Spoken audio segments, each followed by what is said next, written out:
여러분, 혹시 카톡 메시지 한 통이나 SNS 댓글 한 줄 때문에 법정에 갈 수도 있다는 생각 해보셨나요? 에이, 설마 하시겠지만 이게 진짜 일어나는 일입니다. 우리가 매일같이 하는 그 사소한 클릭 한 번이 어떻게 큰 법적 다툼으로 번질 수 있는지 제가 오늘 실제 있었던 사례들로 생생하게 보여드릴게요. 자, 아침에 눈 뜨면 제일 먼저 뭐 하세요? 아마 대부분 스마트폰부터 확인하실 거예요. 그쵸? 손가락 몇 번 까딱하면 내 생각, 내 기분이 순식간에 세상에 쫙 퍼져나가잖아요. 근데 말이죠. 이 엄청난 편리함이 가끔은 진짜 날카로운 부메랑이 돼서 나한테 다시 확 날아올 수 있다는 거. 상상만 해도 아찔하죠? 오늘은 바로 그 위험한 경계선에 대한 이야기를 좀 해보려고 합니다. 자, 여기 평범하게 살던 세 사람이 있습니다. 한 명은 SNS 댓글, 또 한 명은 카톡 메시지, 마지막 한 명은 뜬금없이 스마트폰 요금 고지서 때문에 법정에 불려갔어요. 도대체 무슨 일이 있었던 걸까요? 이분들의 이야기 속으로 지금 바로 들어가 보시죠. 자, 첫 번째 주인공은 B씨입니다. 어느 날 남편이 바람을 피웠다는 사실을 알게 된 거죠. 와, 진짜 머리가 하얘지고 배신감에 분노가 막 치밀어 오르지 않았을까요? 결국 B씨는 그 분노를 참지 못하고 상대 여성 A씨의 카카오 스토리에, 그것도 모든 사람이 볼 수 있는 전체 공개 게시물에 댓글을 달아버립니다. 내용은 이 여자가 제 남편이랑 바람났어요 하는 폭로성 글이었죠. 근데 여기서 끝이 아니었어요. 화가 안 풀렸는지 A씨 핸드폰으로 막 공포심을 느낄 만한 문자 메시지를 5번이나 보낸 거예요. 감정이 격해지면서 점점 선을 넘기기 시작한 거죠. 솔직히 인간적으로는 그 마음이 이해가 가잖아요. 얼마나 화가 났겠어요. 하지만 감정과 법은 다른 문제죠. 과연 법원은 B씨의 이 행동을 어떻게 봤을까요? 자, 그럼 두 번째 이야기로 넘어가 볼까요? 이번엔 공무원인 C씨 얘기입니다. 이분은 그냥 친한 지인이 선거에 나왔길래 좀 도와주고 싶었던 거예요. 순수한 마음으로요. 아직 공식 선거운동 기간도 아니었는데 지인들한테 카톡을 보낸 겁니다.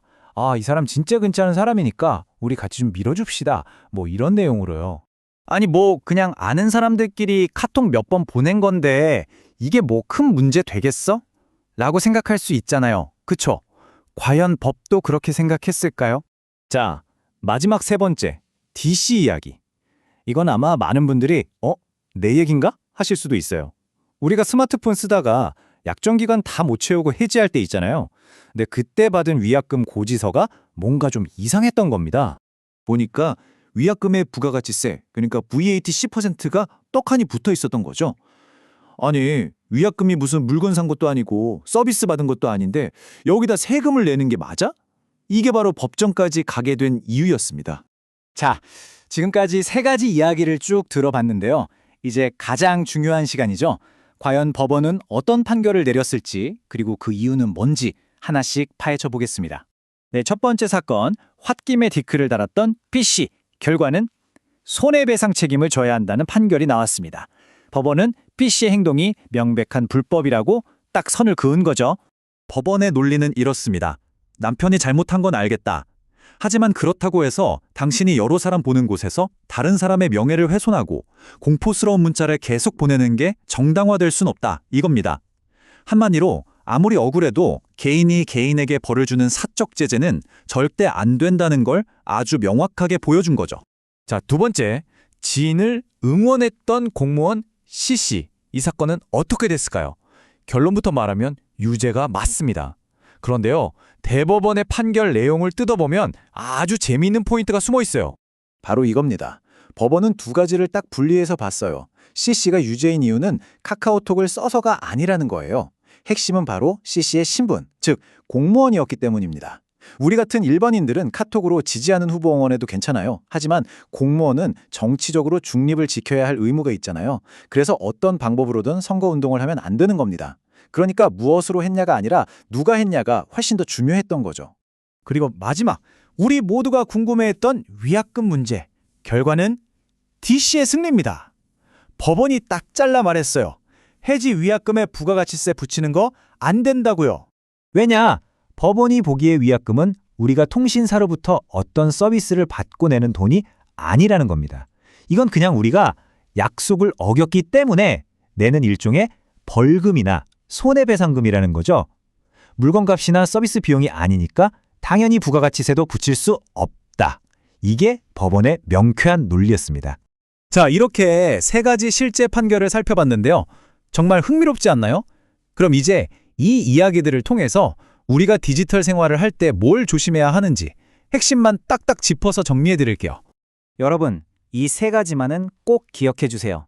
첫째, 홧김에 쓴 글, 그거 안 지워집니다. 법정 가면 가장 확실한 증거가 돼요. 둘째, 뭔가 메시지를 보내기 전에 내 신분이 뭐지? 이걸 먼저 생각하세요. 특히 공무원이시라면 더더욱요. 마지막 셋째, 휴대폰 해지할 때 위약금 고지서 받으면 부가세 붙었는지 꼭 확인하는 습관 잊지 마세요. 스마트폰 진짜 편하죠. 근데 우리가 기억해야 할 건 이 화면 너머에서 우리가 하는 모든 말과 행동에는 책임이 따른다는 사실입니다. 그러니까 전송 버튼 누르기 전에, 댓글 달기 전에 딱 1초만 더 생각해 보는 거예요. 그게 바로 우리를 지키는 가장 현명한 방법일 겁니다. 오늘 제 이야기가 여러분의 스마트폰 사용법을 한 번쯤 돌아보게 하는 계기가 됐으면 좋겠습니다. 자, 한번 생각해 보세요. 오늘 여러분이 남긴 디지털 발자국은 과연 안녕하신가요?